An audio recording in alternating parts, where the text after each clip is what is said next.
Sir, you're being questioned in relation to a series of thefts. Have you seen this object before? I have never seen that before in my life. Are you sure, sir? I've never seen it before. I don't even know what that is. I'm going to have to ask you to empty your pockets. No. What do you mean, no? Arrange for a strip search.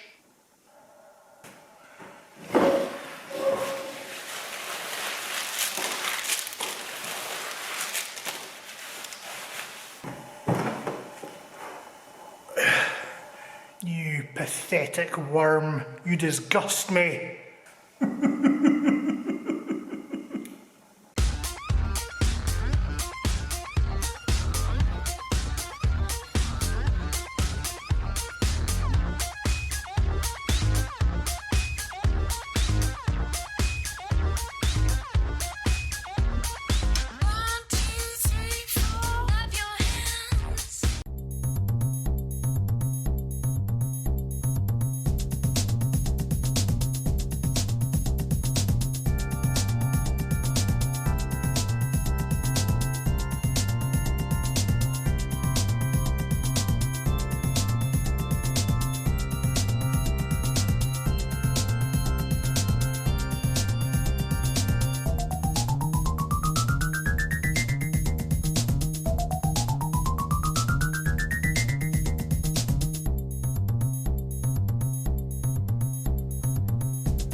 Tents.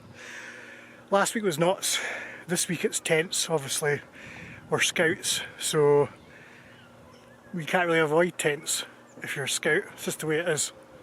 Sorry. I've put some tents up, as you can see, and we're going to have a wee look at them and see what the advantages of these types of tents are, what to avoid and maybe what to look for. So we're looking at hike tents, so technically they're not really hike tents. We've only really got 3 hike tents up here. This EOS 350 here, this is the kind of tent that you'd maybe have 3 or 4 people in, maybe 4 young people, 3 adults. They always over egg the number of people you can get them as well. This I think is a 4/maybe a 3/5 man, 4-man tent.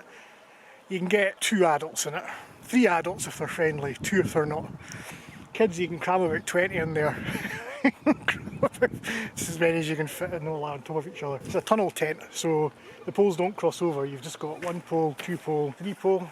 When the tents where the poles do cross over, they're called dome tents. This is a tunnel tent.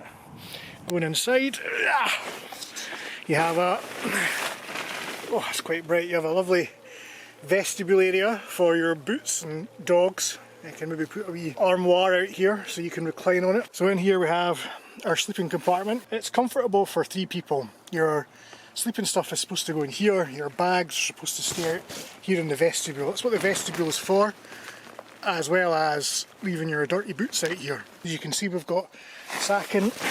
Ground sheet goes on top of that to stop water and beasties coming in. This tent weighs about 6 kilograms, so really it's too big for 1 person to carry.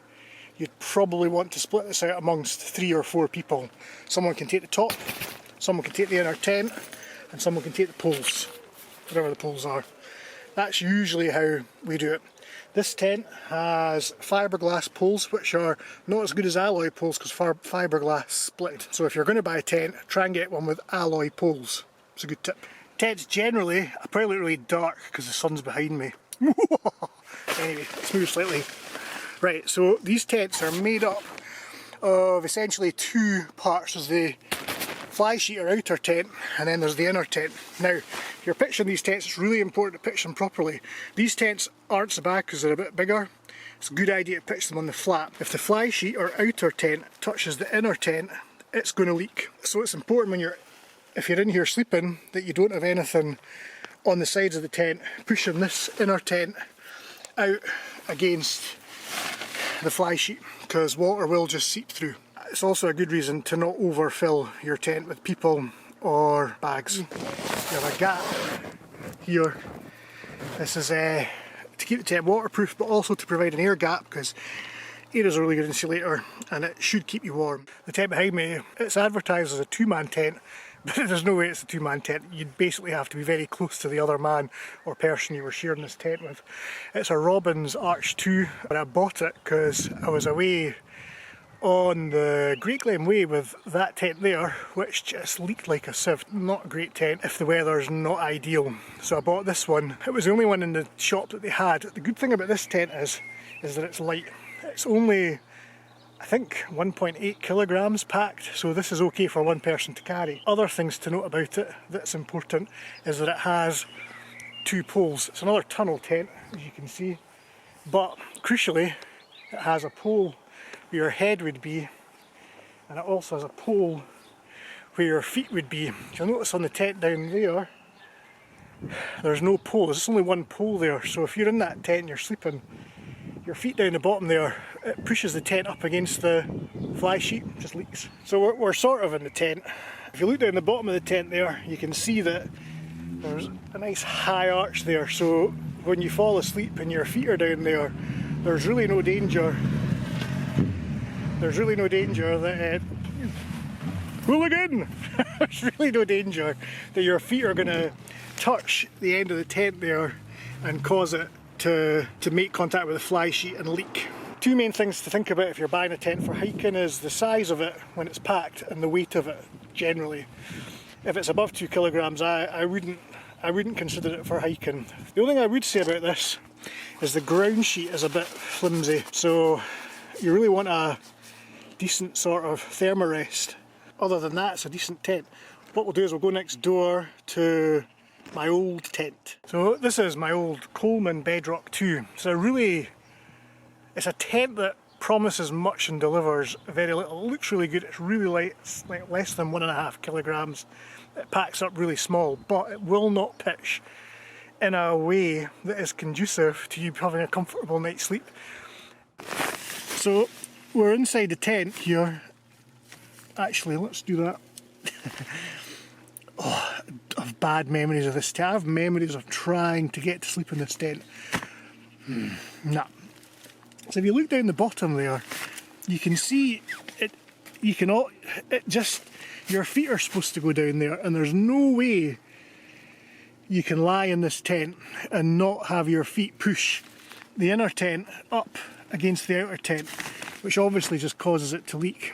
I'll demonstrate. You see that? I mean, obviously I don't sleep with my boots on, I'm not a cowboy. There's no way to pitch this tent to stop that from happening. There's just no way. The other really annoying thing about this tent is that if you're trying to get some sleep and it's windy, you get a gust of wind and it just gently, like this, on your face all night. It is so intensely, it's doing it now and it's not even that windy outside. It's so annoying. Doors on either side, so there's a porch out there, there's a porch behind me as well, but really you can't get a bag in them. You might get a pair of boots, but I don't like leaving my boots outside because creepy crawlies might get in them. We're going to have a look at the first lightweight tent that I bought, which has similar issues to this one. Let's go and have a look at that. So, this tent behind me here, it's a Litchfield Treklight 200. Again, it's similar in design to this tent, it's just a bit smaller, if that's even possible. It's a 1.5 man tent advertised as. It weighs about 1.2 kilograms and it packs down smaller than any of these other tents. So this is the porch area of the tent. So it's not a massive space. Maybe get some cooking gear in there, a pair of boots. So really the idea that you get 2 folk in here with full kit, it's just not going to work. Your bags are going to be outside. Let's go in and have a look. I'm going to turn the camera off because the problem with these hike tents is you cannot get into or out of them with any sense of elan or style. So I'm going to turn the camera off because, as you know, I never do anything without a sense of elan and style. I'm going to get into this stupid tent, honestly.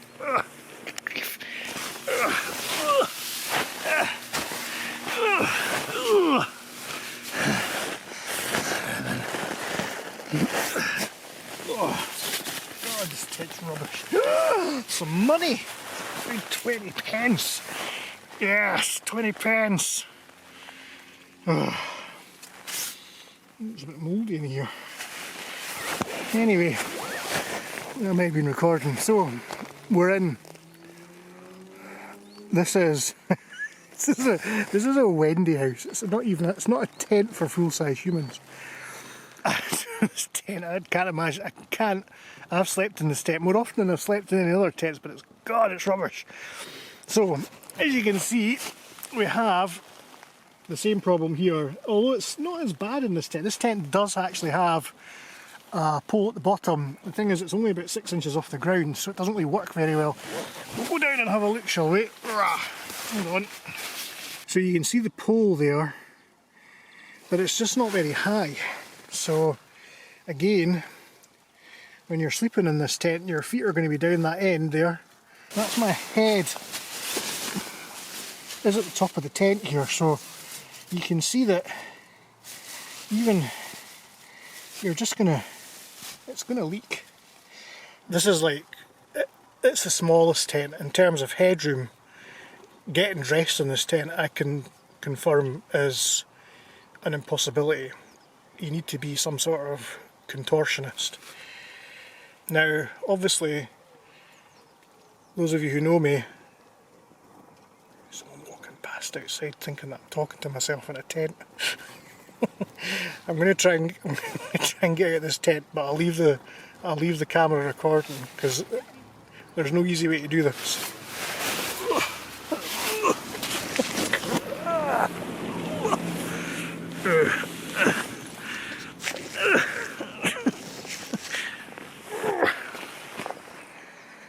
That wasn't too bad. So, to summarise, if you're going somewhere for a weekend or maybe even a week, this is the tent that you want.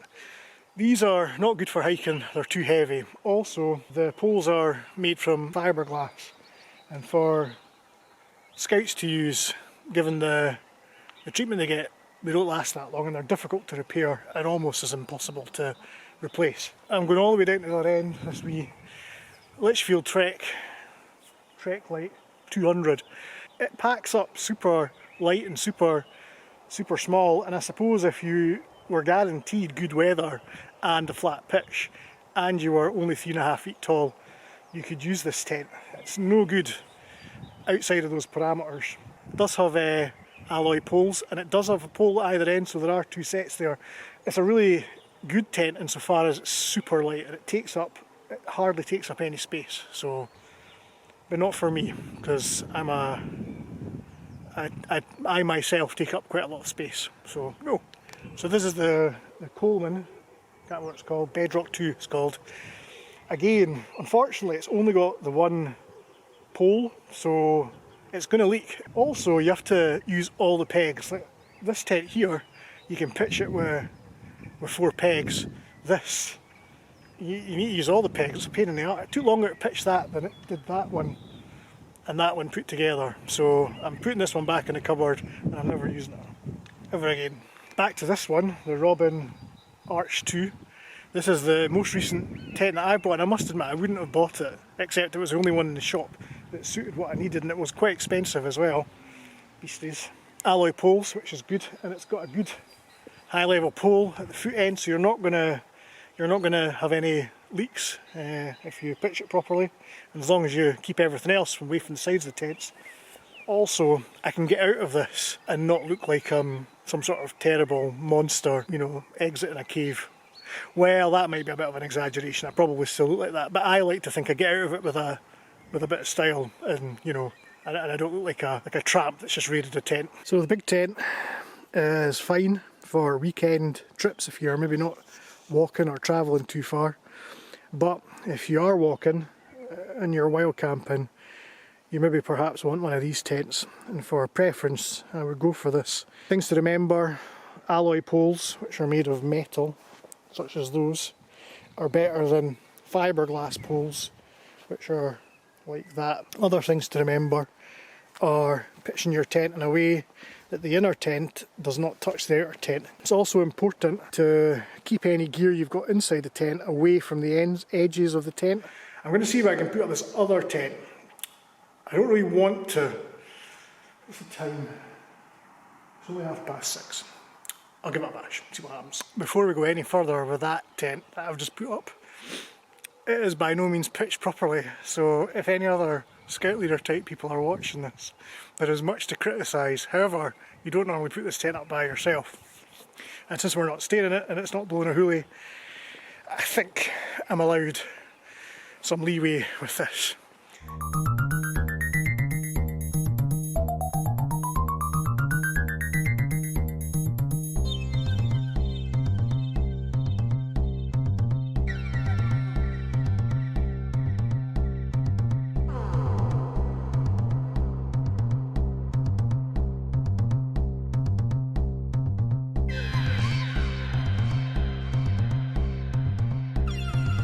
This is an Icelandic 2 patrol tent. Look at all that space. Oh, look at the thing about this tent is you can, even I'm at least 6'8", can walk in and stand up in it. That's usually a lot bigger than this, but I've not guyed it out properly, so it's a wee bit saggy in the middle. The point is this is a tent that can sleep 6 comfortably. For scouts, this is where you want to be. Obviously it weighs a ton, so you can't carry it, it's no good for hiking. But if you're somewhere for a week, imagine that, imagine not having to get dressed lying down. What is not to like? It's a canvas tent, it's not nylon. It can't really be carried. The tent weighs 30 or 40 kilos. When you add the poles in, that doubles it. These big wooden poles, the same poles that we would use to bash zombies' brains in, double that weight easily. And then you've got all the wooden tent pegs, and on this tent I think there's about 40 million of them. I think it's like 36. And then when you put a fly sheet on it, because you can get a fly sheet for these tents, that's if you're staying somewhere forever. It is waterproof without a fly sheet. However, if you do elect to put a fly sheet on, it almost doubles the weight that you have to carry. This is if you're going camping and you're using a lorry to get to wherever it is that you're going. But it is the classic Icelandic 2 patrol tent. Now I put that up by myself, and really, because 6 of you would be sleeping in it, you'd have 6 people to put it up. And if there's 6 of you putting it up, it can go up in 10 minutes. It's just a warmer, more sociable, more comfortable tent to stay in. It's much easier to pack those tents when we're going places than it is to pack these tents, and it's a shame because you haven't really experienced old school scout camping until you've been in there with 5 of your mates and you've all just gone daft on Haribo. It's mental. When you're packing these tents up, the other thing to think about is how easy are they to pack up. Some tents are designed deliberately by cruel tent designers to not go back into their bag. Anyway, so this one, dead easy, goes in. The bag is, you'd be hard, even if it's wet, that packs up fine. The Coleman Bedrock 2, an old design tent, however, again, goes back in its bag, no problem. Possibly if it was wet, might be a bit of an issue, but it totally was fine, so no problems there. The Robin Arch 2 went back in its bag, totally fine. Again, wee bit tighter fit, so if it was wet, good. Usually not good, but it worked today. It's because I've got skills. That's what it is, totally.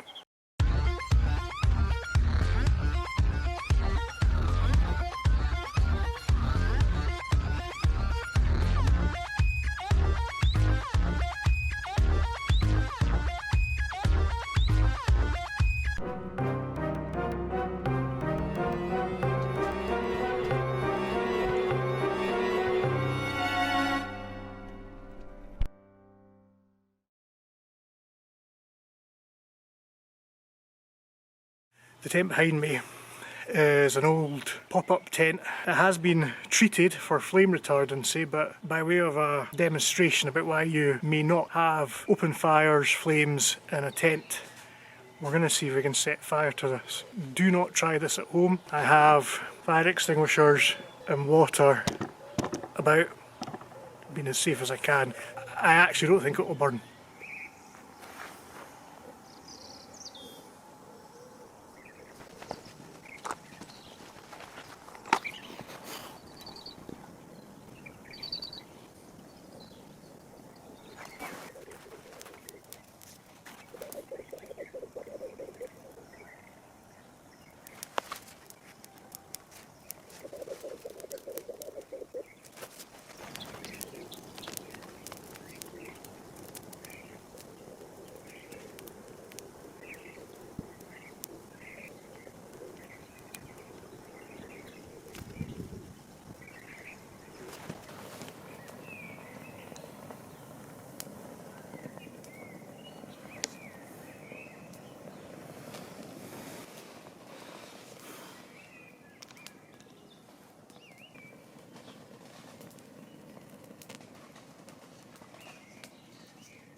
it will burn, but not very quickly. That's a big improvement from the type of tents that we used to camp in. They used to just go up in a shot. Canvas burns a lot more quickly than that stuff does. If you were asleep, say, then the outcome could have been a lot more different.